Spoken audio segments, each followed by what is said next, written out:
할렐루야. 예, 옆에 있는 분 축복하도록 하겠습니다. 이렇게 축복하도록 하겠습니다. 뭐라고 축복하시느냐? 낡아지지 아니할 배낭을 메십시오라고 축복하시기 바라겠습니다. 예, 오늘 그 배낭 이야기가 나와서 제가 이제 드리는 거예요. 그것 때문에 제가 고민을 많이 했어요. 낡아지지 아니하는 배낭. 예, 얼마 전에 제 딸아이가 학교 갔다 오다가 그 가방이죠. 이게 요즘 배낭처럼 다 메고 다니는데 이게 줄이 뚝 끊어졌어요. 이제 새로 사줘야 되는데 이게 낡아서 그런가 봤더니만 이게 너무 무거우니까 그걸 견디지 못해서 그냥 뚝 떨어져 나갔어요. 뭐 바꿔야지 뭐 어떡합니까? 왜냐하면 그걸 담을 수도 없고 또 멜 수도 없으니까.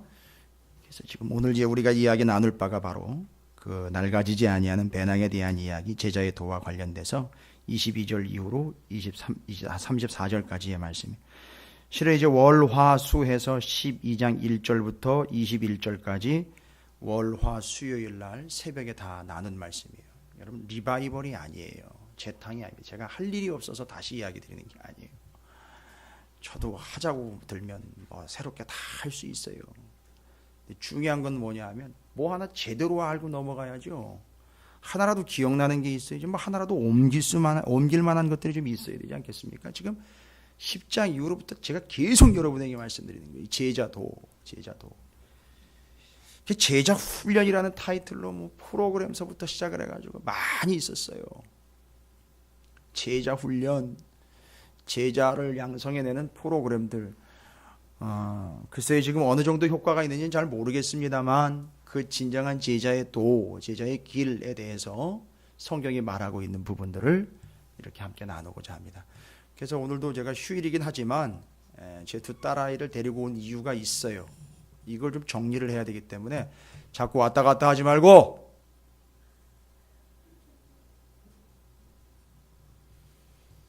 제자를 길러내야 되기 때문에 제가 제 딸아이라 이야기합니다. 자, 분명하게 말씀을 드리고 명확하게 정리를 시켜드립니다. 나중에 다른 소리 제발 하지 마십시오. 분명히 정리하고 있습니다. 제가 지금 계속해서 몇 주에 걸쳐서 계속 정리를 하고 있습니다. 새벽 기도서부터 시작해서 수요일, 금요일 누가복음을 통해서 정리를 계속하고 있습니다. 자, 제자란 무엇이냐? 제자가 어떤 길을 가고 있는 사람들이냐? 명확하게 이야기합니다. 오늘 12장에 나와 있는 본문으로 다시 한번 정리하고 이어지는 22절부터 33절까지 내용이 본문상으로는 길지 않습니다만 상당히 많은 내용이 집약이 되어 있거든요. 첫 번째 12장 1절부터 여러분께서 보시다시피 7절까지의 말씀에 보면 분명히 12장 전체를 보시면 여러분이 눈치가 있으면 그냥 읽어만 봐도 아실 수 있어요. 12장 이거는 이미 말씀드린 건데 예수께서 먼저 12장 1절이죠. 수만 명이 모여 있었어요. 수만 명이요. 상상을 한번 해보십시오. 주님을 따라다닌다고 모인 게 수만 명이에요. 그래서 제가 새벽에도 얘기 드렸지만 상당히 대형 교회죠. 그럼 수만 명이 모였습니다. 그죠? 엄청나게 많은 인원이 모였습니다. 지금 수만 명 모이는 교회가 많지 않아요. 지금 대한민국에 지금 수만 명 모이는 데는 딱 한 군데 있다고 볼 수 있어요. 수만 명이요. 그런데 지금 보면 여기 나와 있는 그 중에라고 이야기하면서 먼저 예수님께서 제자들에게 말씀하여 이르시되라고 나와 있어요. 제자들한테 얘기합니다. 여러분 여기 계신 분들 제자라고 믿고 제가 말씀드립니다. 왜냐하면 주님이 먼저 제자를 지목하셨어요. 무슨 얘기냐 하면 야 너 일로 와, 너 일로 와, 너 일로 와, 너 일로 와. 넌 제자고 나머지는 아니고 이게 아니라 제자라면 똑바로 들으라는 얘기예요. 구분을 하는 게 아니에요 지금. 너는 제자고 다른 사람은 아니고 이게 아니란 말입니다. 제자라면 똑바로 알아들으라는 얘기예요. 그러면 들을 사람은 들었겠죠. 못 듣는 사람은 여전히 무리로 남아있겠죠. 마찬가지입니다. 우리도 마찬가지고 우리 교회도 마찬가지고 다른 교회도 마찬가지고 오늘날 민족의 교회가 됐든 열방의 교회가 됐든 다 마찬가지예요.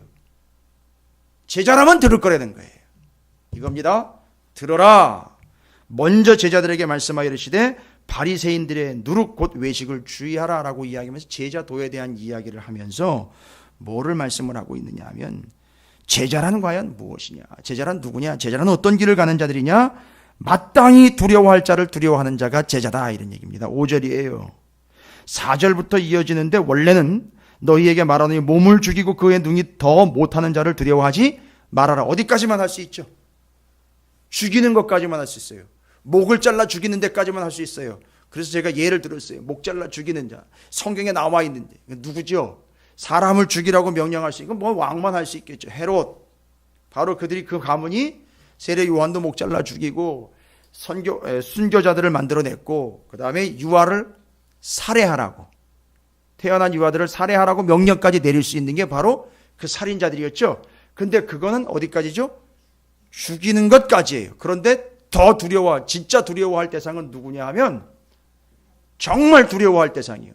뭐가 무서운 거냐 하면, 누가 무서운 거냐 하면, 죽이는 것까지만 하고 그 위에, 그 뒤에는 손을 못 대는 그 존재가 아니라 죽고 난 다음도 컨트롤할 수 있는 그가 있다는 얘기예요. 죽음 이후에도 컨트롤할 수 있는 사람이 있다는 거예요. 사람 존재가 있다는 거죠. 지금 분명히 의식하고 있는 거죠. 누구를 의식하는 거냐 하면 하나님을 의식하고 있는 거죠. 그래서 누구를 두려워해야 되느냐? 하나님을 두려워해야 된다라는 걸 이야기하고 있어요. 제자란 간단하게 이야기하면 제대로 두려워해야 할 존재를 두려워하는데, 누구를요? 하나님을 두려워할 줄 아는 자예요. 요즘 하나님 아주 만만히 보는 게 이 교회의 특성이 돼버렸어요. 뭐 그깟 하나님 내지는 뭐 그깟 주님 뭐 이렇게 돼버렸어요. 아주 만연이 되어버렸습니다. 그래가지고 그게 분명히 아닌데 그렇게 하면 안 되는데도 불구하고 그렇게 해요. 무슨 얘기입니까? 하나님이 두렵지 않은 것이죠. 하나님이 두렵다면 그럴 리가 있겠습니까? 하나님이 두려운데 그런 말을 어떻게 함부로 합니까? 하나님이 두려운데 어떻게 그런 행동을 합니까? 하나님이 두려운데 어떻게 우선순위가 뒤죽박죽이 돼버립니까? 하나님이 두려운데 어떻게 이유와 핑계로 가득합니까? 하나님이 두렵다면 그럴 리 없다는 거죠. 두려워하라 라고 이야기한, 누구를 두려워하냐? 죽음 이후를 주관하고 있는 그를 두려워하라. 그래서 5절에 마땅히 두려워할 자를 내가 너희에게 보이리니, 자, 보여준대요. 누군지. 곧 죽인 후에 또한 지옥에 던져넣는 권세 있는 그분을 두려워하라 라는 거예요. 내가 참으로 너희에게 이르노니 그를 두려워하라. 누구요? 하나님 아버지를 두려워하라는 얘기예요. 그런데요, 그분은 두려워할 존재이기도 하지만 뒤에 이어집니다. 이게 느닷없는 얘기가 아니에요. 뭘 두려워하라는 얘기 뒤끝에 갑자기 참새 얘기가 나와버려요. 그 준엄한 이야기 끝에 참새 얘기가 툭 튀어나와버리면 이분은 피식하고 웃을 수도 있어요. 참새 얘기하는 거예요. 참새. 그런데 그 참새 5마리가 두 아사리온에 팔리는 것, 그거 알지 않느냐? 두 아사리온이랍니다. 두 아사리온은 혹시 새벽에 오신 분들이나 말씀을 인터넷으로 들으신 분들이 있다면 약 4,000원에 해당하는 금액입니다. 5마리가 4,000원이니까 한 마리당 한 800원이요? 한 800원 정도? 그것 한 마리당 800원에 팔리는 그 참새. 그런데요, 그렇게 정말 값어치 없는 것 같고 싸고 흔한 듯 보이는 그것이 하나님 앞에서는 그 하나도 못되는 바 없다? 잊어버리는 바 되지 않았다. 오. 앞에는 그 하나님이 어떤 하나님이라고 나와 있죠? 두려워할 만한 하나님으로서 어디를 컨트롤하고 있습니까? 죽음 이후까지도 컨트롤하고 있어요. 그러니까 죽음 이후에 지옥이냐 천국이냐를 누가 결정하는 거죠? 하나님이 결정하시는 거잖아요. 참 무섭고 두려운 분이죠. 그런데 그 무섭고 두려운 분이 뭐라고 이야기를 한다고요? 그 참새 한 마리조차도 잊어버리지 않으신다는 거예요. 그러니까 하나님 기억력이 상당히 뛰어나신 거죠. 그 뒤를 이어보시오. 너희에게는 심지어 그 참새 한 마리도 잊지 아니하시는 하나님이 어느 정도로 기억력이 뛰어나시느냐. 뒤에 7절에 우리한테 적용하죠. 참새 800원짜리도 잊지 않는다. 800원짜리도 잊지. 그런데 너희는, 지금 부름받은 너희는 제자인은 심지어 제자인 너희들의 머리털까지도 다 세신 바 되었나니 라고 나와 있어요. 여러분 머리카락 세보신 적 있어요? 다른 사람의 머리카락 혹시 세보신 적 있습니까? 그런데 하나님은 이걸 다 세신 바 되었다고 합니다. 그러니까 여러분의 머리카락 하나하나가 숫자가 몇 개인지 다 알고 계시는 거예요. 그래서 이게 월요일날 새벽에 나눈 말씀인데 그 우스갯소리 하나 했는데 기억나시는지 모르겠어요. 새벽에 오신 분들. 그냥 재미있고 우스개 얘기예요. 우스갯소리. 성경에 나와 있는 거 아니고요. 복음이라고 전파하지도 마십시오. 정말 우리 때 장난삼아 했던 일이에요. 장난삼아서. 옛날에 이 화장실이 푸세식일 때 그거 얼마나 무섭고 공포스러워요. 그거 가야 되는데 멀리 있고 바깥에 있는데 마당 바깥에 있고 막 이런데 어떻게 더 무섭게 만들어가지고 이렇게 화장실도 못 가게 만드는지 모르겠어요. 화장실에 앉아 있으면은 귀신들이 머리카락을 샌다고 얘기를 해가지고 그 귀신들이 머리카락을 다 세면 죽는다는 거예요. 복음 아닙니다. 장난이에요. 장난삼아 그렇게 얘기를 했었어요. 그래가지고 휴지 들고 가가지고선 후레쉬 들고 가가지고선 그 앉아 있으면은 이 귀신이 이걸 내가 다 내 머리카락을 다 세면 어떻게 하나? 다 세면 안 되지 죽는다 그랬으니까 그럼 가끔씩 어떻게 해야 돼요? 머리를 한 번씩 흔들어 줘야 되는 거죠.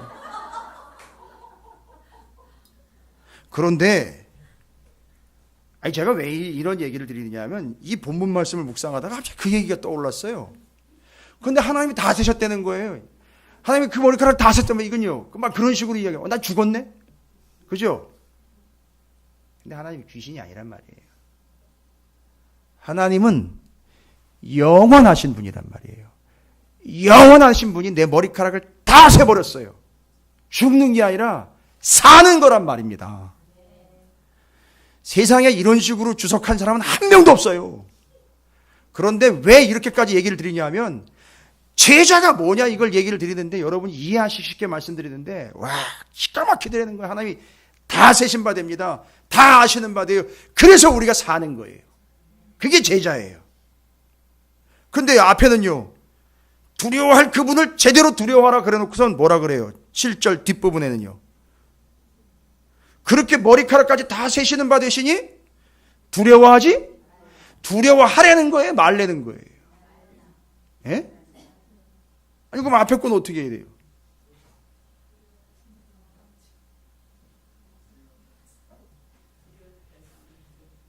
자, 하나님은 한 분인데 그분에 대해서 두려워하는 건 분명히 두려워해야 돼요. 그렇죠? 그런데 그 두려움의 대상인 하나님이 우리를 참새 한 마리도 잊어버리지 않고 머리카락까지 세시는 바 되니 이거는 두려움의 대상이 아니고 이건 정말 하나님 우리를 너무너무 배려하시는 사랑의 하나님이신 거죠. 이럴 때에는요. 정말 그 하나님이 공경스러운 거죠. 그렇죠? 그래서 두 개를 합치셔야 돼요. 두려움과 공경. 그래서 그 하나님은 어떤 하나님이냐? 제자라면 경외해야 하는 존재라는 거예요. 분명히 두려움과 그 하나님의 배려하심과 사랑에 대해서 우리는 존경과 공경을 드러내야 됩니다. 이해가 되십니까? 그러니까 두려워하려는 거냐 말리는 거냐가 아니라 두려움과 동시에 하나님을 공경하는 것이죠. 존경하고 사랑하는 것이죠. 이 두 가지가 동시에 존재합니다. 이걸 뭐라고 한다? 경외라고 그러는 거예요. 그래서 제자는 하나님을 경외하는 자가 참된 제자라는 거죠. 두려울 땐 정말 무서워 떨어야 돼요. 그러나 그분이 사랑이기 때문에 그 사랑에 여러분의 머리를 맡기셔도 돼요. 그렇죠? 그래서 그런 예도 제가 들었어요. 엄마의 무릎에 머리를 맡기고 들어놓아 있으면 스르르 잠이 오더란 얘기죠. 너무 편안하니까요. 이 머리를 만져주는 게 상당히 정신건강에도 좋다는 얘기가 들었어요. 그런데 그 주님의 품에 하나님의 품에 아버지의 품에 앉아 그 아버지께서 머리카락을 하나하나씩 새치를 뽑는 게 아니라 그걸 세고 계시니 그것이 얼마나 부드러운 손길이겠습니까? 여러분 생각해 보십시오. 잠이 저절로 오는 거예요. 너무 평안한 거예요.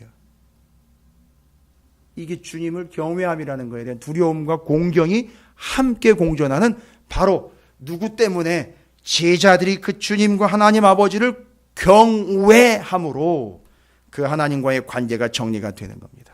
됐습니까? 제자란 주님과 바로 그 아버지 하나님을 경외하는 자가 주님의 제자가 되는 거죠. 잘 조절하십시오. 이것도 아니고 저것도 아닌 게 아니에요. 두려워하는 것도 아니고 이거는 공경하는 것도 아니고, 그러나 주님을 제대로 공경하며 그분을 더욱더 두려워할 수 있는 분명한 근거가 있기에 그를 경외하는 자, 그가 제자라는 것이죠. 8절부터 12절까지는 이렇게 나와 있어요. 제자란 누구냐? 사람들 앞에서 나를 어떻게 하는 자죠? 시인하는 자라고 그랬어요. 이 시인이라는 말이 그냥 인정이라는 말로 나와요. 아니요. 그냥 인정하다라는 말로 받아들이시면 안 됩니다. 시인이라는 말로 적용된 이 단어는 헬라어로 호몰로게오라는 단어입니다. 호몰로게오. 호몰로게오라는 뜻은 동의한다. 맞아요. 시인한다라는 뜻이 있고, 자백한다, 증언한다, 한 가지 더 있어요. 드러나게 말한다라는 뜻이에요. 호몰로게오. 여기 시인이라는 말은요. 동의한다, 자백한다, 증언한다, 드러나게 말한다. 그런데 호몰로게오라는 말은 두 개가 합쳐진 거예요. 호무라는 말과 로고스라는 말이 합쳐진 거예요. 호무라는 말과 로고스, 시인이라는 말이요. 호무, 함께, 같다, 동일하다, 이런 뜻이에요. 그런데 그 안에는 뭐가 들어있느냐면, 뭐가 같느냐면 장소와 시간이 같아요. 호무. 그런데 로고스라는 말은 아시다시피 말하는 겁니다. 근데 말이 말로만 끝나는 게 아니라 행동으로 이어지는 걸 가지고 얘기하는 거예요. 그러면요, 뭔 얘기입니까? 호모로게오라는 말이 호무, 같은 시간, 같은 장소에 함께 있고, 로고스, 말하다라는 이야기니까 잘 보세요. 호몰로게오고 시인하다라는 말은 같은 장소, 같은 시간에 같이 말하는 것. 그게 시인인 거예요. 그거 하는 게 누구라고요? 제자인 거예요. 그러면 누구와 같은 시간에 같은 장소에서 같이 말하는 거죠? 스승이신 예수 그리스도와 같은 장소, 같은 시간에서 누가 말하는 걸요? 예수 그리스도께서 말하시는 것을 같이 얘기하는 거예요. 그러니까 제자는 지 말하는 게 제자가 아니라, 제자는 예수 스승을 그대로 판박이로 예수님이 말씀하시는 것과 같이 말하는 거예요. 똑같이 말하는 거예요. 됐습니까? 그래서 그런 게임 제가 예를 들었어요. 짬뽕, 짜장면 할 때 예수님하고 제자가 메뉴가 달라지지 않고 어떻게 해요? 짬뽕, 짜장면. 그러니까 그냥 상상만 하세요. 이해를 하셔요. 예수님하고 제자들이 딱 몰려 있는데 제자가 몇 명인지 몰라요. 제자가 몇 명인지 모릅니다. 근데 예수님하고 제자들하고 쫙 몰려 있어요. 그런데 누가 마이크를 대고 질문했어요. 자, 그럼 예수님하고 제자들께 여쭙습니다. 짜장면이니까 짬뽕. 다 같이 짬뽕! 하고 얘기하는 거예요. 됐습니까? 왜요? 그거예요. 그거 얘기. 그래서 제가 지금 같이 읽자라는 걸로 마지막에 왜 같이 읽어야 되는지를 얘기 드렸죠? 누군 읽고 누군 아니요? No. 같이 읽는 거예요. 같이 말하는 겁니다. 주님과 함께 얘기하는 거예요. 그래서 그렇게 얘기하다 보니까 어떤 일이 생기는지 아십니까? 호몰로게오. 호몰로게오의 맨 마지막 뜻이 드러나게 말하다라는 뜻이 있어요. 드러나게 말하다. 뭐가 드러나는 겁니까? 맞습니다. 예수가 드러나는 거예요. 되셨습니까? 우리 교회 성도들이 다른 데 가서 말씀을 전하면은요, 마치 누가 가서 전하는 거랑 똑같이 되는 거죠? 김 목사가 전하는 거나 똑같이 그렇게 전하게 되는 거예요. 그게 호몰로게오라는 거예요. 자기 얘기 안 하고 그렇게 전해야 될 거 그대로 전하는 거예요. 제가 지금 주님의 말씀을 그대로 전하면 주님이 오셔서 전하는 것도 똑같아요. 그러니까 제가 여기 담임 목사가 아니고 주님께서 담임 목사님으로 오셔도 여러분이 봤을 때 어떻게 느껴지는 거죠? 이 김성호 목사랑 똑같네? 그게 호몰로게온 거예요. 그게 시인이라는 겁니다. 됐습니까? 그게 인정하는 거지요. 그게 주님을 인정하는 거고 그게 주님을 드러내는 거지요. 그게 바로 누구다? 그게 제자라는 겁니다. 이게 상당히 중요한 얘기입니다. 주님과 동시에 같은 곳에서 주님을 말하는 거예요. 주님이 말하는 게 내가 말하는 거랑 똑같아요. 와우! 그거 어떻게 그러고 알겠어요? 주님의 마음을 알지 못하면, 주님이 말씀하신 걸 알지 못하면 그렇게 얘기할 수 없다는 거죠. 근데 가끔 보면 뭐 담임 목사가 이야기하는 거랑 전혀 딴 거를 이야기하는 분들이 계셔요. 저는 개인적인 의견을 얘기하는 게 아닙니다. 제 정치적이고 사회적인 견해와 달리한다는 걸 얘기하는 게 아니라 말씀을 분명히 얘기했는데 말씀이 아닌 다른 걸 얘기하더라는 거죠. 그 호몰로게오? 아니에요. 그렇죠? 주님이 분명히 얘기한 게 있는데 다른 걸 얘기하지 그 호몰로게오? 아니에요. 그러니까 그게 시인한 게 아닌 거예요. 어떻게 한 거죠? 그거는 부인한 겁니다. 부인이라는 말은 다른 거 아니에요. 그냥 걷어치웠다, 반대했다, 등 돌렸다 이런 얘기인 거예요. 그러나 제자는요, 호몰로게오의 사람입니다. 같은 시기, 같은 장소에서 같은 말을 하는 자예요. 주님이 말씀하신 걸 그대로 한 목소리를 내는 자, 제자입니다. 자, 중요한 거 지금 두 가지 다 정리했습니다. 제자는 주님, 곧 하나님 아버지를 경외하는 자요. 주의 제자란 그 주님과 같은 시기에 같은 장소에서 주님이 말하는 걸 그대로 같이 말하는 자예요. 그래서 이 사람이 이야기를 하면 그 사람이 말하는데 마치 누가 말하는 것처럼 보인다? 주님이 말씀하시는 것처럼 보인다. 이건 내용의 문제지요? 그 내용의 문제입니다. 그래서 주님이 말하는 거랑 똑같아요. 그래서 주님과 동일하다. 이 얘기나 똑같습니다. 오늘 새벽에 나눈 말씀 12장 13절부터 21절까지예요. 여러분 12장 전체를 보면 제자들에게 얘기하시고 13절에는 또 무리에게 얘기하시고 22절에는 또 제자들에게 얘기하시고 그죠? 그 다음에 저 뒤로 가보시면요 54절에 또 무리에게 이르시되 요렇게 딱 이야기합니다. 그러니까 지금 이 무리 중에 누구한테 자꾸 얘기하려고 하는 그 포인트를 가지고 있는 거 아시죠? 제자가 무엇인지 제자들에게 이야기하려고 제자들과 눈을 마주치면서 아이 컨택을 하면서 제자들에게 얘기하고 있는 거예요. 그러니까 이건 12장 내에서는 다른 거 보시면 안 돼요. 제자들에게 얘기하시고 계시는 거예요. 그러니까 무리한테 얘기한 것도 제자들 너희들도 들어 이 얘기인 거죠. 그러니까 지금 13절부터 21절까지는 한 부자 이야기가 나옵니다. 부자 이야기. 그래서 제가 오늘 새벽에 말씀을 드렸어요.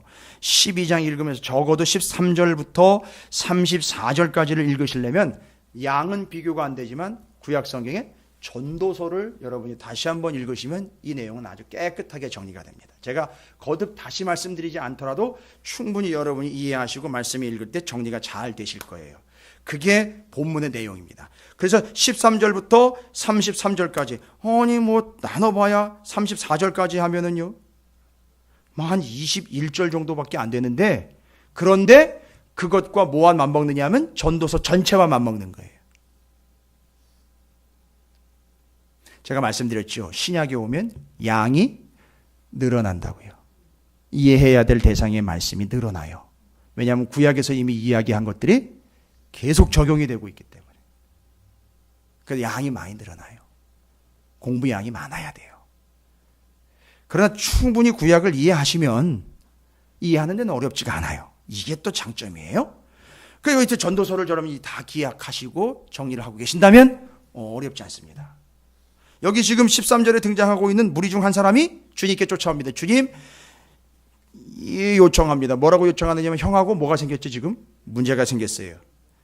바로 재산 때문에 문제가 생겼습니다. 무리 중 한 사람이 이르되 선생님 내 형을 명하여 유산을 나와 함께 나누게 하소서하니. 그래서 아침에 제가 말씀드렸죠. 요 형과 동생이 재산 때문에 지금 각축을 벌이고 있고 대립하고 있는 요 문제에서 우리는 이 이야기의 형과 동생 이야기뿐만 아니라 구약 성경의 형과 동생 이야기이며 신약 성경이 여기 말고 또 다른 데 나와 있는 탕자 이야기에 다 들어먹고 돌아온 그 형제의 이야기도 우리는 같이 연결을 좀 해서 이해를 할 필요가 있다라는 것이죠.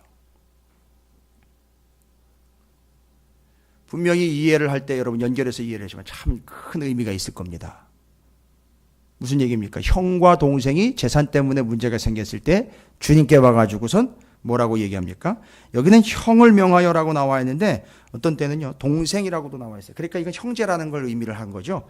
그러니까 지금 뭐 동생이 됐든 형이 됐든 그 중에 하나가 와가지고 무리 중에서 섞여 있다가 주님이 한마디 하시면 이 재산 문제가 좀 해결될 것 같은데 좀 오셔서 한 말씀만 해주시죠. 탁 이야기를 해버립니다. 아마 그 무리 중에 형제가 있었어요. 뭔 얘기인지 아시겠습니까? 주님을 졸졸 따라다니고는 있었지만 문제는 뭐예요? 따라다니면서 그 안에서 지금 그들은 무엇가 문제죠? 재산 분쟁이 문제가 있고 그 문제의 해결책으로 누굴 제시했느냐면 예수를 제시했어요. 예수님, 제가 가지고 있고 우리가 가지고 있는 문제에 오셔서 좀 해결사 노릇을 좀 해 주십시오 라고 요청을 합니다. 이것은 주님을 믿는 게 아니라 정확하게 이야기하면 자기 문제를 위해서 주님을 이용하고 있는 것이죠. 바로 이것이 예수를 어떻게 해요? 만들어 믿는 거죠. 예수는 내 문제를 해결할 해결사로 만들어 믿는 거예요. 그래서 주님이 40일 동안 금식하시고 시험 받으신 이야기 아시죠? 이 돌을 떡으로 만들라, 권세 줄 테니까 절해라, 뛰어내라, 이런 모든 시험을 주님은 어떻게 하셨죠? 다 이기셨죠? 나는 그런 예수가 아니야. 너희가 만들어서 믿는 그런 예수가 아니라 나를 어떻게 믿어야 되느냐? 원칙은 뭐죠? 예수는 어떻게 믿어야 됩니까? 기록된 바 성경에 있는 대로 믿어야 되는 거죠. 성경에 나와 있는 대로 그 주님을 믿는 거지, 니들 편의대로 너의 문제를 위해서 만들어서 그런 걸 위한 예수로 만들어 믿지 말라는 거예요. 제가 정확하게 한마디만 할게요. 여러분의 안위와 여러분의 복지를 위해서 그거 챙겨주는 예수로 만들지 마십시오. 이 이야기는 뒤에 가면 나와요. 너희는 먼저 그의 나라와 그의 의를 구하라. 그리하면 이 모든 것을 더해 주시겠다라는 이야기가 뒤에 나와요. 그러니까 제발 그러기 전에 먼저 만들어가지고 규정 짓지 마시고 이 형처럼 이 동생처럼 와가지고 이 문제에 좀 해결사로 좀 노릇을 해 주십시오. 이 얘기는 먼저 하시지 말라는 거예요. 제발. 그건 제자가 아니에요. 이 수만 명의 무리가요, 다 그런 목적으로 지금 거의 태반이 쫓아다니고 있는 거예요. 왜요? 이 수만 명이 나중에 몇 명 남습니까? 심지어 12도 안 남아요. 나중엔 12도 안 남는다고요. 뭔 얘기입니까? 자기들이 생각한 것과 맞지 않는 거죠. 그러니까 다 떠나가 버리는 거죠. 그러니까 제자? 아닌 거죠. 그러나 주님은 부활하시더니 다시 또 제자들 부르러 가셨어요. 그래서 부름받은 거예요. 부활의 증인이 되어서 참 제자의 역할을 감당하게 됐습니다. 뒤에 이제 그게 제자예요. 그게 역사예요. 그런데 여기서 지금 이야기하고 있는 것은요, 바로 그겁니다. 주님은 만들어 믿는 게 아니다. 기록된 바 계신 그대로 있는 그대로를 믿는 것이다. 그러면서 한 가지 비유를 이야기하죠. 한 어리석은 부자 이야기가 나와요. 한 어리석은 부자. 어떤 부자죠? 농사가 너무 잘 됐어요. 그죠? 가재나 재산도 많은 데다가 농사가 잘 됐어요. 너무 많으니까 소출이 풍성함에 심중에 생각하기를 내가 곡식 쌓아둘 곳이 없으니 어떻게 할까? 계획이 다 나오죠. 자기 계획이 다 나왔죠. 18절에 또 이르되 내가 이렇게 하리라. 내 곡간을 헐고 더 크게 짓고 내 모든 곡식과 곡물과 물건을 거기에 쌓아두리라. 내가 이렇게 하겠다. 내 곡간을 헐고 내 모든 곡식과 이 사람이 왜 어리석은 부자냐? 첫 번째, 제가 강조했잖아요. 왜 어리석은지 아시겠죠? 내가 내 곡간 내 모든 곡식 거기 쌓아두리라. 내가 내 영혼에게 이르되 영혼아 여러 해쓸, 여기 여러 해라는 말은 몇 년을 이야기하는 게 아니라 영원이라는 얘기죠. 무슨 얘기입니까? 이 사람이 왜 어리석은지 이해가 되셨어요? 첫 번째, 그게 자기 것이라고 착각하고 있는 거예요. 죄송해요. 여러분에게 참말 확 끼얹는 얘기. 아니 내 통장에 내 돈인데 왜 내 게 아니야? 죄송해요. 저한테 그러지 마세요. 어차피 제 돈 아니에요. 그런데 주님은 뭐라고 얘기한다고요? 그거 네 거 아니야. 그리고 첫 번째 착각은 내 거라고 우기고 있는 거죠. 내 거. 두 번째는요, 여기 있는 거 가지고 여러 해 영원히 살 것처럼 착각하고 있다는 거죠. 그래서 주님이 정확하게. 이건 예를 든 거예요. 실제로 이런 일이 있었다는 게 아니라 이렇게 예를 들었어요. 쉽게 이해하게 만들려고요. 뭐라고 얘기했습니까? 내가 내 영혼한테 얘기합니다. 여러 해 쓸모 걸로 많이 쌓아두었으니 평안히 쉬고 먹고 마시고 즐거워하자. 마음 편한 거죠. 여유 있는 거죠. 가진 것 때문에. 그죠? 내 거니까 이거 가지고는 몇 년 살 수 있겠다 했는데 하나님이 이르시되 어리석은 자요. 왜 어리석은 자인지 두 가지 이유 나왔죠? 왜요? 그러니까 어리석은 자요라는 거예요. 왜 어리석다는 겁니까? 지 건 줄 안 되는 거예요. 자기 걸로 자꾸 얘기를 안 되는 거예요. 자기 주장을 하는 거예요. 내 거라고. 그 다음에는요. 이게 영원할 거라고 착각하는 거지요. 그래서 어리석은 겁니다. 바로 그냥 하나님께서 정리 끝내시죠. 오늘 밤에 내 영혼을 바로 어떻게 될 거라고 착각했는데요. 영원할 거라고 착각하는데 오늘 밤에 바로 걷어가 버리죠. 그 다음에는요. 뭐라고 얘기를 해요? 내 영혼을 도로 차지. 그러면 내 준비한 것이 누구의 것이 되겠느냐. 어떻게 생각했다고요? 자기 거라고 생각을 했는데 그럼 그 누구 거 되냐? 아주 완전히 무너져 내리는 것이죠. 보십시오. 21절입니다. 자기를 위하여 재물을 쌓아두고 하나님께 대하여 부여하지 못한 자가 이와 같으니라. 정확하게 이건 뭐를 알아야 정리가 되는 거죠? 전도서요. 됐습니까? 바로 주님의 참된 제자는요. 어리석은 자가 아니라는 거죠. 주님의 참된 제자는 뭘 깨닫는 거죠? 이게 내 것이 아니고 영원할 리 없다. 진짜 와우. 그러니까 이 제자는 구약 성경적으로 얘기할게요. 전도자라는 거죠. 됐습니까? 그러니까 이 제자는 뭘 충분히 공부한 사람이라는 거죠? 전도서를 충분히 이해하고 공부한 사람이라는 겁니다. 우리도 전도서를 열심히 공부했어요. 우리도요. 이 당시 예수님이 직접 가르치실 때 전도서 이야기 안 하셨겠습니까? 메시지가 명확하게 자기를 위하여 재물을 쌓아두고 하나님께 대하여 부여하지 못한 자. 다 보십시오. 자기를 위하여 쌓아두고 오히려 하나님께 대하여는 쌓아놓지 않는 거죠. 어디다가 쌓은 거죠? 뒤에 나와요. 이 땅에다 쌓고 어디를 투자 안 하는 거죠? 영원한 하나님의 나라에다 투자하지 않은 거예요. 이게 결론을 이야기하고 있는 겁니다. 뭐가 부유한 것이고 어디가 부유해진 것인지를 이야기하는 겁니다. 제자는요. 누굽니까? 바로 영원한 것을 위해서 헛된 것을 구분하여 순간적이고 잠깐인 것을 영원한 것을 위하여 투자하는 자. 그게 주님의 참된 제자다. 어리석지 않은 자는 것이죠. 그래서 주님이 직접 물어보셨죠. 아니 대답은 직접 부르셨죠. 이 어리석은 자야 라고 얘기했습니다. 그 제자 아닌 거죠. 제자라고 부르지 않았어요. 이 어리석은 자야 라고 부르셨어요. 그 무리 중에 한 사람이 이야기 와가지고 그 이어서 얘기하는 거예요. 이 어리석은 자야. 제발 여러분 어리석은 자가 되지 마시길 바랍니다. 주님은 우리를 제자로 불렀지 어리석은 자로 부르지 않으셨습니다. 그게 제자입니다. 주님의 제자. 세 가지 딱 정리가 됐습니다. 어떻게 정리가 되시겠어요? 세 가지가 본문을 정리하면 제자의 도, 제자란 하나님을 경외하는 자예요. 두 번째는요. 주님을 시인하는 자입니다. 세 번째는요. 헛된 것 가지고 영원한 것을 위하여 투자할 줄 아는 자. 이제 그게 이해가 돼야 22절부터 34절까지가 정리가 됩니다. 자, 충분히 공부했습니다. 그러면서 염려 이야기를 합니다. 사람이 염려 없이 어떻게 살 수 있는가 볼 수 있는데 주님이 22절에 또 말씀하시고 싶은 거죠. 제자야 라고 부르는 거예요. 제자. 또 제자들한테 말씀하시고 싶은 거예요. 제자를 만들고 싶으신 거죠. 제자들에게 그러므로 내가 너희에게 이르니 너희 목숨을 위하여 무엇을 먹을까 몸을 위하여 무엇을 입을까 염려하지 말라. 목숨이 음식보다 중하고 몸이 의복보다 중하냐. 까마귀를 생각하라. 심지도 아니하고 거두지도 아니하며 골방도 없고 창고도 없으되. 자, 여기 보세요. 골방 창고 이야기한 건 뭐로 의식한 거죠? 골방 창고는 뭐 때문에 필요한 겁니까? 저장하려고요. 그럼 앞에 이야기랑 연결하셔야죠. 앞에 그 어리석은 자. 그러니까 그 어리석은 자는 뭐 하지도 못한 거죠? 까마귀 가도 못한 거예요. 까마귀 봐도 못한 거예요. 제가 아침마다 개운산 가가지고 온다 하면 까마귀가 엄청 반겨줘요. 여기저기서 깍깍대는. 그 까마귀만도 못한 거예요. 인생이요. 우리는 뭐 툭하면 뭐 까마귀 고기를 먹었느냐 뭐 이런 말도 안 되는 얘기를 하는데 그건 둘째 치고요. 이 인생이 까마귀가 못한 거예요.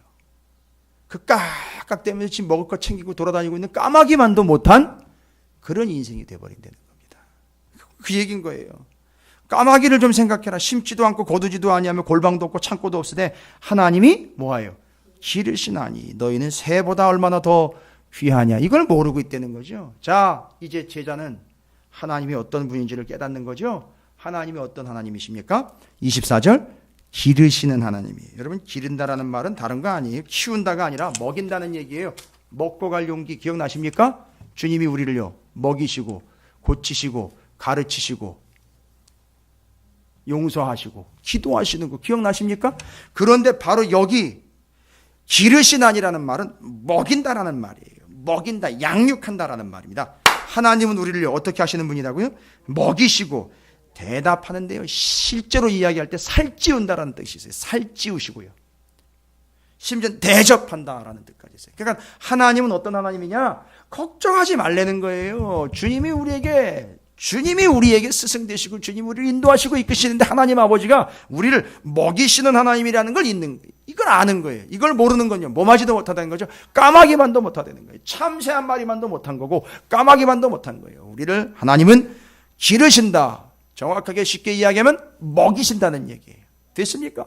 예, 됐어요. 먹이시는 하나님이에요. 그 다음에는요, 하나님은 우리를 어떻게 하시는 분이에요? 28절 보십시오. 다른 이야기들 구구절절 다 설명합니다. 백합화와 솔로몬 이야기한 건 제가 예전에 전도서 이야기하면서, 그러니까 제가 그 말씀 드리는 거예요. 지금 왜 전도서를 읽으면서 전도서랑 연결이 됐느냐면 그 부분 13절부터 34절까지가 전도서에 있는 내용을 이렇게 각색을 해가지고 제자들에게 정확하게 주님께서 이 땅의 것 말고 하나님의 것을 집중 투자하여 그것을 챙기는 자가 제자라는 걸 얘기하는 거예요.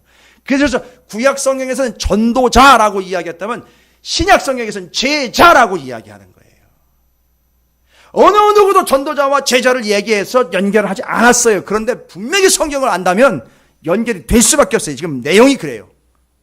됐습니까? 이건 뭐 여러분의 동의를 받을 내용은 아니에요. 그래도 분명 내용을 읽다 보시면 전도서도 알고 계신다면 연결이 될 수밖에 없어요. 하나님은 어떤 하나님이시냐? 제자는 그 하나님 어떤 하나님을 깨닫는 자지요. 기르시는 분이에요. 먹인다라는 거지요. 양육하신다는 거지요. 뭐랑 연결됩니까? 앞에서 이미 얘기 드렸죠. 하나님의 배려, 경외라는 타이틀에서 두려워할 분과 함께 동시에 공경해야 할 분으로서 경외라는 걸로 두 가지를 합쳐버렸어요. 예, 쉽지 않아요. 여러분께 잘 기억 못하시고 계시는 건 뭐 당연합니다만 아직 외우지 못하셨으니까. 그러나 까먹는 순간 죄송해요. 그게 제자인지는 모르겠어요. 왜요? 그건 외우는 게 제자가 아니라 경험을 하거든요. 확인을 하거든요. 삶에서 제자는. 그러니까 주님을 경외하는 거죠. 한쪽으로는 두려워하는 대상이지만 한쪽에서 너무너무 배려가 깊고 사랑이 깊기 때문에 너무너무 사랑스러운 거예요. 하나님이 머리털까지도 세신받으셨고요. 그 참새 한 마리도 잊지 않고 800원짜리도 기억하시는데요, 나를 기억하신다라, 잊지 않는다라는 이게 분명히 정리가 되는 거죠. 그게 연결이 되는 거예요. 지금 기르신다, 먹이신다, 양육하신다, 살찌우신다. 그 다음에는요 28절입니다. 오늘 있다가 내일 아궁이에 던져지는 들풀도, 자, 까마귀 이야기를 했어요. 까마귀 이야기를 했는데 또 그 다음에 식물 이야기합니다. 꽃 이야기하죠. 풀 이야기하죠. 그거는요 어떤 의미로 이야기합니까? 입히는 걸로 이야기하시죠. 아, 하나님은 우리를 입히시는 분이에요. 먹이시는 분, 입히시는 분이요. 입히는 거는요, 자꾸 보니까 야, 꽃의 화려함, 풀의 싱싱함, 싱그러움, 나무들의 그 생기 있음, 이게 다 뭐 하는 거죠? 입힌 거예요. 이거 그냥 넘어가면 안 되죠. 입혔다, 먹였다, 입혔다 이러면요, 입힌 건요 예수를 입히시고요 말씀으로 덧입혀 주시는 이 이야기들이 연결 안 되면 이건 왈짱꾸 아닌 거죠. 입히시는 하나님, 먹이시는 하나님, 광야 40년 잊으면 안 되겠죠. 만나, 말씀, 잊으면 안 되는 거죠. 그 다음에 입힌다, 예수를 입혔다요. 그 위로 넘어가면 더 앞으로 가면은요 창세기에서요 아담과 하와 짐승 죽여 가지고 입힌 거, 이게 아니면 다 연결 안 되는 거예요. 그걸 아는 게 뭐라는 거죠? 제자라는 거예요. 와우. 그러니까 이제 슬슬 결론이 나와요. 제가 하려고 하는 얘기가 나와요. 제자, 단순히 하나님이 먹이시는 분, 입히시는 분으로 이해하는 게 아니라 성경 전체에 드러난 하나님을 전체적으로 이해하지 못하면 수준 미달인 거죠. 잘 보세요. 먹인다라는 말이 어디까지 갈아줘야 되는 것이죠. 적어도 하나님 먹이신다라는 것까지 이야기하려면 우리 맨날 우리가 하루에 일용할 양식 해가지고 주기도문 해가지고 주기도문도 또 제대로 못 읽어요. 주기도문에 일용할 양식 하면은요 어디까지 가야 되는 거죠? 예? 일용할 양식이요. 매일 먹었던 양식이요. 그 뭐 수준이 돼야지요. 광야에 만나가 매일매일 내려올 때 아람어 주기도문에는 일용할 양식이 내일의 양식이라고 나와 있어요. 상당히 의미 있는 내용. 내일의 양식은 뭐예요? 오늘은 거두지만 내일은 못 거둬요. 그렇기 때문에 내일 것까지도 거두어 드려야 되는 거죠. 됐습니까? 그리고 그 다음날 다시 거두어 드릴 때까지 먹을 수 있는 양이겠죠? 이건 어떻게 또 연결될까요? 안식년이요. 안식년이면 7년째 농사 못 짓죠? 그 6년째 거두어 드리겠죠? 7년째 쉬면서 그 거두어 드린 거 충분히 먹겠죠? 그 다음에 8년째는요. 농사를 지어야 될 거 아니에요. 농사 질 땐 뭐가 필요해요? 씨가 필요하죠. 그 씨까지도 다 주시는 거예요. 여러분 놀랍지 않습니까? 이게 믿음이면은요, 하나님은요, 그날 먹을 것과 내일 먹을 것과 그 다음날 뿌릴 것까지도 주신다는 얘기입니다. 이게 말씀이에요. 이걸 아는 게 제자인 거예요. 먹이신다 할 때 광야 40년까지 올라갈 줄 알죠? 이 수준이 돼야 된다는 거죠, 성경으로. 그 다음에 입히신다. 어디까지 가야 돼요? 창세기에 짐승 죽여가지고 아담 하와 입혀주신 것까지도 갈 줄 알아야 되는 거죠. 야, 이 수준인 거예요. 하나는요 30절입니다. 앞에 걸 다 정리를 해줘요. 이 모든 것은 세상 백성들이 구하는 것이라 너희 아버지께서는 뭐예요? 뭘 먹을까? 무엇을 마실까요?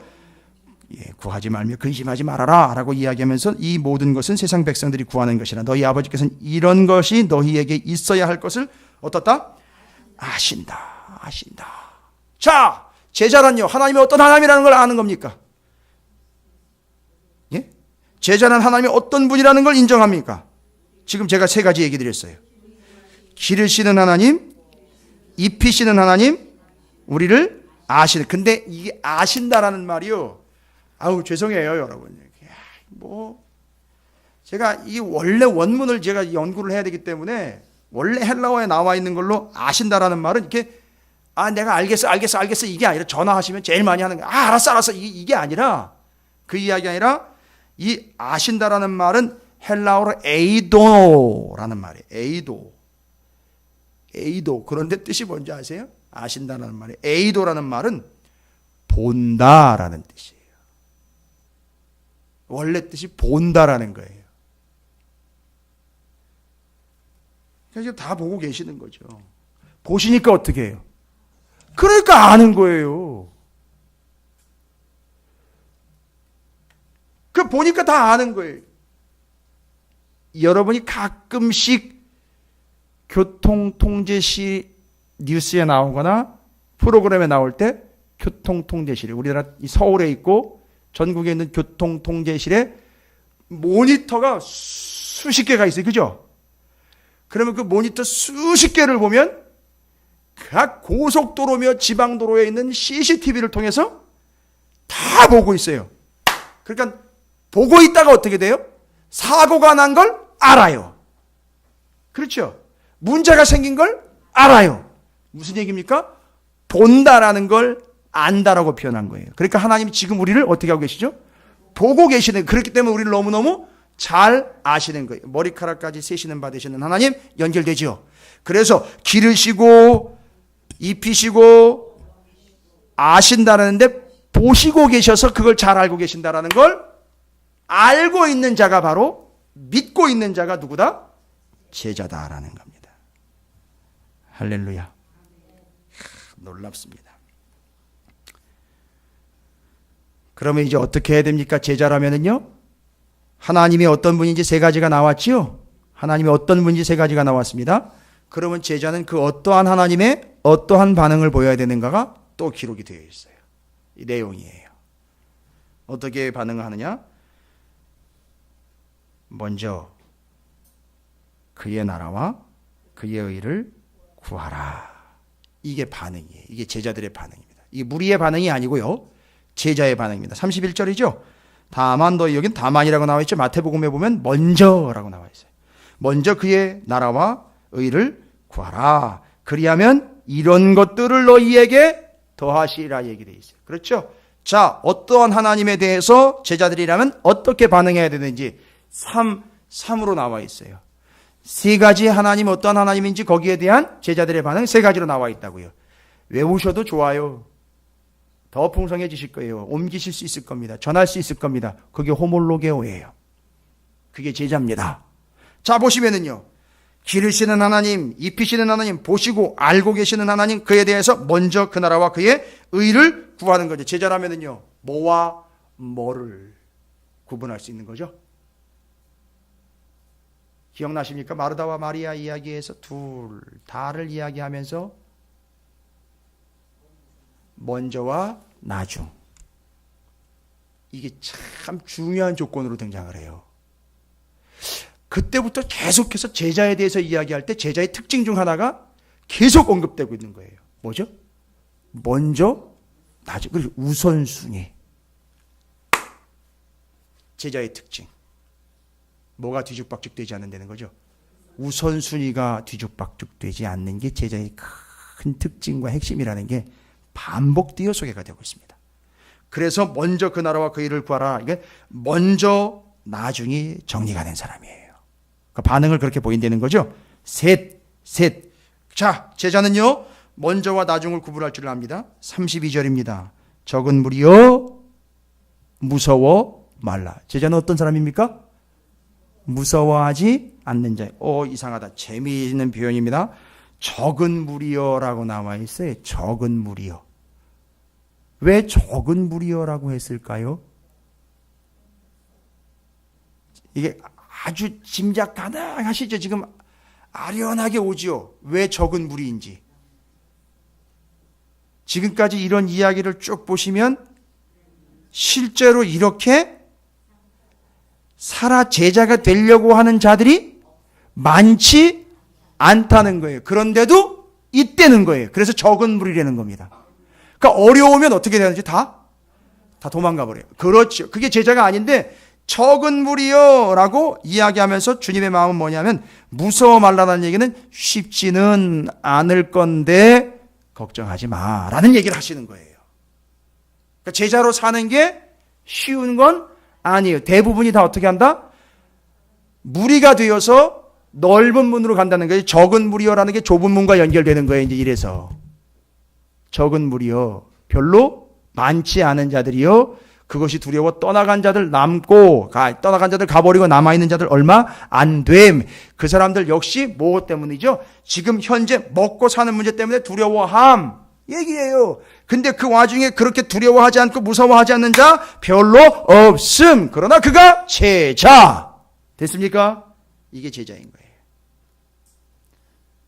무서워하지 말라. 너희 아버지께서 그 나라를 너희에게 주시기를 기뻐하시느니라. 이제 이 제자들에게 한 가지 당부합니다. 뭐라고 당부합니까? 33절입니다. 너희 소유를 팔아 구제하여 낡아지지 아니하는 배낭을 만들라. 여러분, 이 구제 정확하게 이야기하면 긍휼히 여긴다는 거죠. 영혼을 긍휼히 여긴다. 이 구제 이야기 이미 지난번에 말씀드렸죠. 뭘로 구제하라 그랬죠? 그 본문 그대로라면 41절, 11장 41절 다시 한번 보세요. 11장 41절.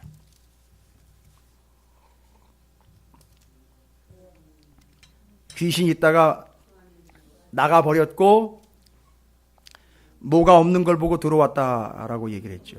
물이 없는. 그러니까 제대로 된 사람은 뭐가 그 안에 있다는 거죠?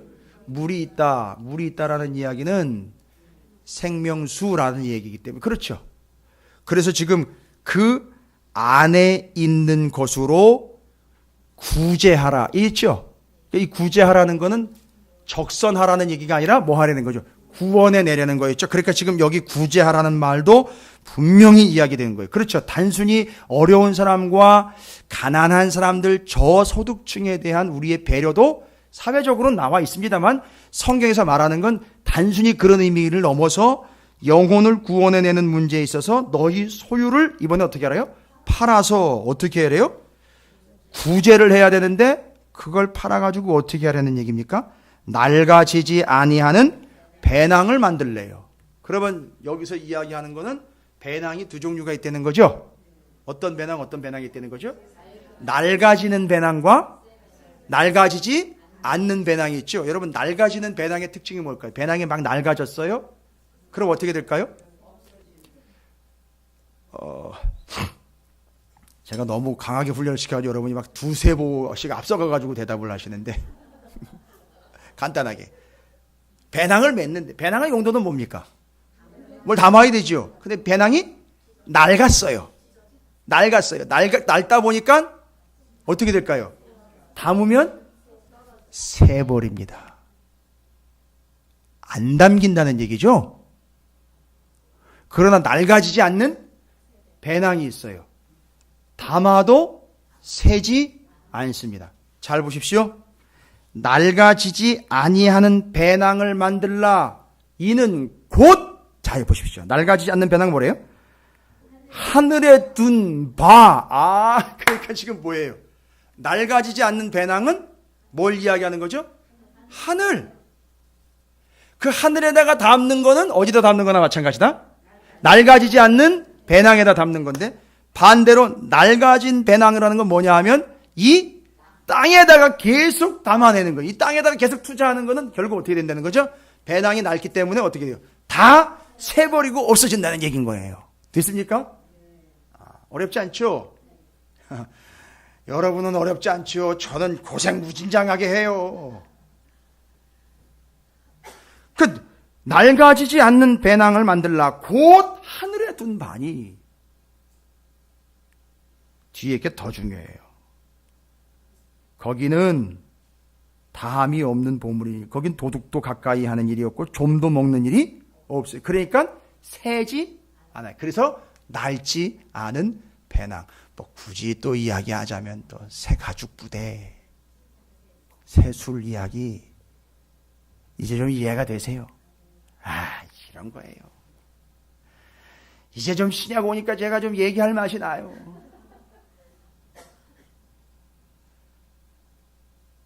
제가 이걸 어디 가서 얘기를 하겠습니까? 지금 이게 전제가 안 돼 있는데. 근데 이제 하나님이 자꾸 기회를 주시는 것 같아서 제가 이제 얘기할 기회가 올 것 같아요. 그런데 잘 보십시오. 너희 보물이 있는 곳에는 너희 마음도 있으리라 라고 나와 있죠. 이런 보물이라는 말이 상당히 중요한 말입니다. 이 보물이라는 말과 그 앞에 남아있는 재물이라는 말이 있어요. 그렇죠? 보물, 재물. 그거가 여러분 비교가 돼야 돼요. 여러분 보물이 뭐냐? 재물도 보물일 수 있죠. 그렇죠? 우리가 흔하게 이야기하는 재물도 보물이잖아요. 그런데 지금 34절에서 말하고 있는 보물은요. 이거 무슨 차이일까요?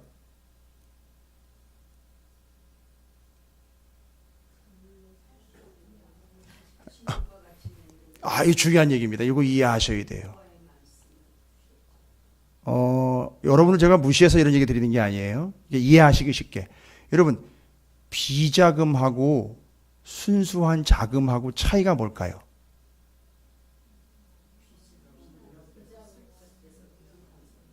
예, 목사님 맞아요. 의미는 그런 의미인데 여러분이 딱 보면 이거 비자금이구나. 이건 순수한 투자 자금이구나. 이거 어떻게 구분을 할 수 있을까요? 연속극 많이 보셨잖아요. 그렇지요. 위치가 달라요. 둔 위치가 달라요. 투자 자금은 어디에다 갖다 맡겨요? 은행에다가 잘 맡기죠. 비자금은 대개 어디에? 지 골방에다가 다 바친단 말이에요. 됐습니까? 그러니까 지금 이 보물은 왜 보물이 됐느냐 하면 어디다가요? 그렇죠. 하나님 나라에다가 이미 넣어놨기 때문에 보물이 된 거예요. 근데 아까 그 재물은요. 어디다가 놨기 때문에? 이 땅에다가 놨기 때문에 재물인 거예요. 그런데 그 재물이라는 말 안에는 보물이라는 뜻도 들어있어요. 그래서 더 중요한 거는 여기 보물이라고 이야기하니 보물이 그냥 물질로서의 보석이 아니라 그 안에 무슨 뜻인지 아세요? 보배 합이라는 뜻이 있어요. 보배 합. 그게 뭐예요? 귀하게 보물을 담아놓는 그릇에다가 놓을 때 그게 보배 합과 보물이 하나가 돼서 세트가 되는 거예요. 그러니까 우리가 어디다가 놓았을 때 하나님 나라에다가 투자하여 올려놨을 때에 그 하나님 나라와 거기 바쳐진 그 보물이 한 세트가 되어서 정말 가치 있는 투자가 된다는 걸 얘기하는 거죠. 제자라면 이거다. 여러분 지금 여기 본문에서 이야기할 때 양은 전혀 얘기 안 하고 있는 거 아시죠? 양 얘기 안 해요. 얼마나 많이, 얼마나 귀한 것 이 얘기 안 해요. 어쨌든 간에 자기한테 있어서 작건 크건 조금이건 많건 따지지 않고 정말 자신에게 소중한 그것을 여기 낡아질 배낭에다 넣지 않고 낡아지지 아니하는 배낭인 저 하나님 나라는 보배 합에다 갖다 놓는 게 그게 보물, 거기에 우리의 뭐가 있다는 거죠?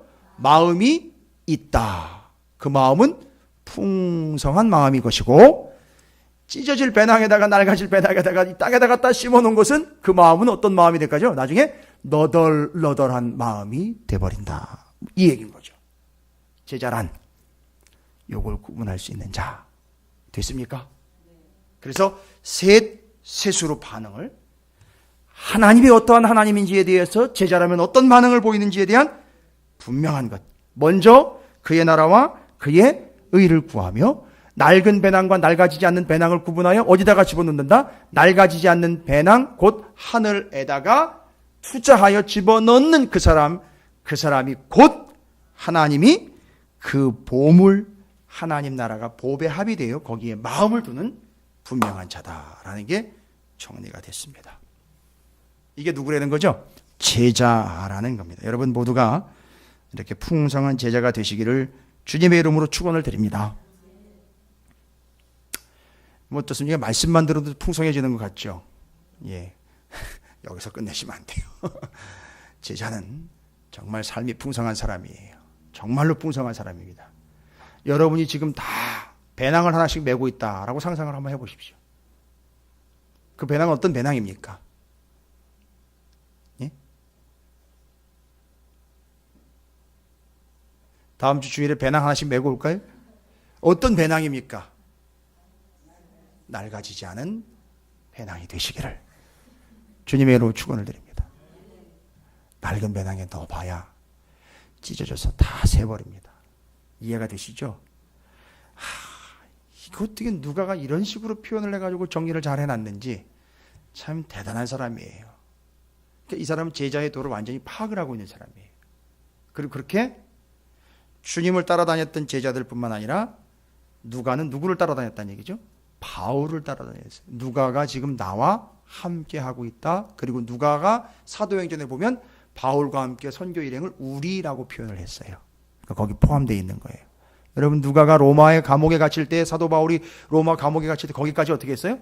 따라갔었어요. 가택연금이기 때문에 들어갈 수는 없지만 그 곁에서 계속 바울을 돌보면서 그 선교 사역에 함께 했습니다. 누가 진짜 제자라는 거죠? 내 스승인 바울이 진짜 제자고 그의 제자인 내가 진짜 제자이길 원합니다 라는 말로 여기다 담아놓은 거예요. 여러분 모두가 그런 제자들이 되시기를 주님의 이름으로 축원을 드립니다. 오늘 지나간 시간 끝까지 다 정리를 함으로 많은 내용을 말씀드렸습니다만 그 원적인 분명한 이야기는 이미 제자들로서 이들은 뭐를 마스터했다? 구약성경에 전도서를 완전히 마스터했고 먹이시고 입히시는 이야기를 하면서 창세기 출애굽기까지 싹 다 커버가 되면서 정리 끝낸 사람들이라는 얘기죠. 됐죠? 그리고 예수, 그들의 스승인 예수는 그들이 만들어 믿는 게 아니라 이런 예수를 자들이 만들어 믿는 게 아니라 기록된 바 예수를 믿는 거예요. 그렇죠? 그래서 성경 전체를 예수님에 대해서 뭐라고 이야기했는지 기록된 그대로를 믿는 것이지 자기들이 믿고 싶은 대로 믿는 게 아니었다라는 거예요. 그러니까 제자들 충분히 뭐가 다 이해가 되고 숙지가 되고 공부가 됐다는 얘기죠. 구약 39권이 정리가 잘 된 사람들이에요. 그래서 제가 여러분과 함께 구약을 너무너무 열심히 지금 땀 빼면서 하고 있는 이유가 바로 그거예요. 그리고 지금 신약 성경을 적용하면서 응용하면서 풍성히 나누고 있습니다. 여러분에게 참 풍성하고 복된 시간이 되시기를 주님의 이름으로 축원을 드립니다.